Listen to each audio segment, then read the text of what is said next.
علي شويرب، البندي الذي أرعب تونس وصنع أسطورة لا تموت في أزقة تونس العتيقة، حيث تختلط رائحة التاريخ بصوت الخطوات فوق الحجارة القديمة.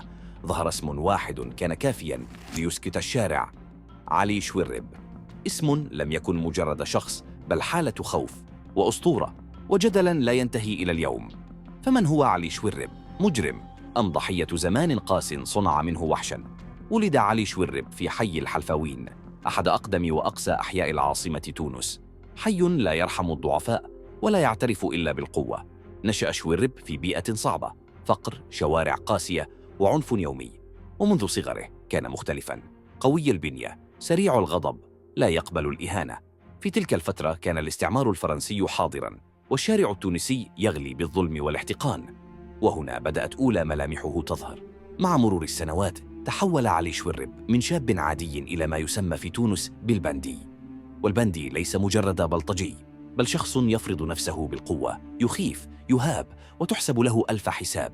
اشتهر بقوته الجسدية الخارقة، جرأته في المواجهة، دخوله في شجارات عنيفة، تحديه للشرطة أكثر من مرة. كان اسمه يتردد في المقاهي وفي مراكز الأمن وفي المحاكم. البعض رآه مجرماً خطيراً، والبعض الآخر اعتبره ابن شارع مظلوم يتمرد على النظام. دخل علي شويرب السجن عدة مرات بتهم مختلفة تتعلق بالعنف والتشويش والاعتداء، لكن الغريب أن السجن لم يكسره، بل زاده شهرة. كل مرة يخرج فيها كان اسمه يكبر أكثر، وتكبر معه هالته في الشارع، حتى أن كثيرين كانوا يقولون: إذا دخل شورب للشارع الطريق يفرغ. رغم كل هذه الصورة المرعبة، تروي الذاكرة الشعبية شيئاً غريباً: علي شويرب لم يكن يخاف أحداً إلا أمه. كان إذا نادته يسكت، يهدأ، ويطيعها فوراً. هذه التفاصيل الصغيرة جعلت البعض يرى فيه ليس وحشاً كاملاً، بل إنساناً قاسياً صنعته الظروف. في 9 من شهر مايو سنة 1972 انتهت أسطورة علي شويرب. دخل في شجار عنيف وسط العاصمة، تحديداً في محيط شارع الحبيب بورقيبة. تشابك، ضرب، سقوط، ثم ضربة قاتلة على الرأس. نقل علي شويرب، لكن الوقت كان قد فات. هكذا سقط الرجل الذي أرعب مدينة كاملة، ليس برصاص ولا بمحكمة، بل بشجار شارع. كما عاش تماماً. بعد وفاته لم يمت اسم علي شويرب، بل العكس، تحول إلى أسطورة شعبية تونسية. قصص تروى، مبالغات، حكايات متناقضة. وفيما بعد جسدت حياته في مسلسل تلفزيوني بعنوان شورب، أثار جدلاً واسعاً: هل تمجيد للمجرمين أم نقل لواقع اجتماعي قاس؟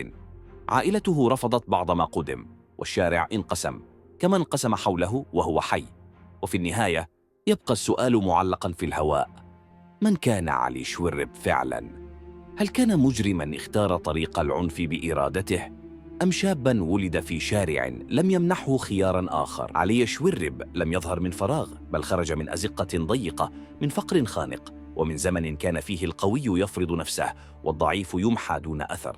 قد يراه البعض وحشاً، وقد يراه آخرون ضحية، لكن الحقيقة المؤلمة أنه كان ابن واقع اجتماعي قاس، واقع يصنع أمثال علي شويرب ثم يتبرأ منهم بعد سقوطهم.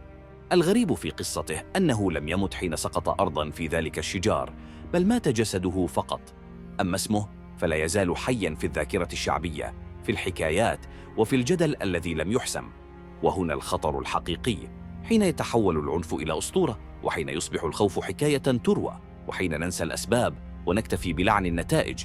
قصة علي شويرب ليست قصة رجل واحد، بل قصة مدينة، وقصة جيل، وقصة شارع إذا ترك دون عدل أنجب وحوشاً.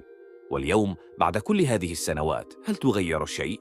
أم ما زالت الشوارع نفسها تصنع علي شويرب جديداً، لكن باسم آخر؟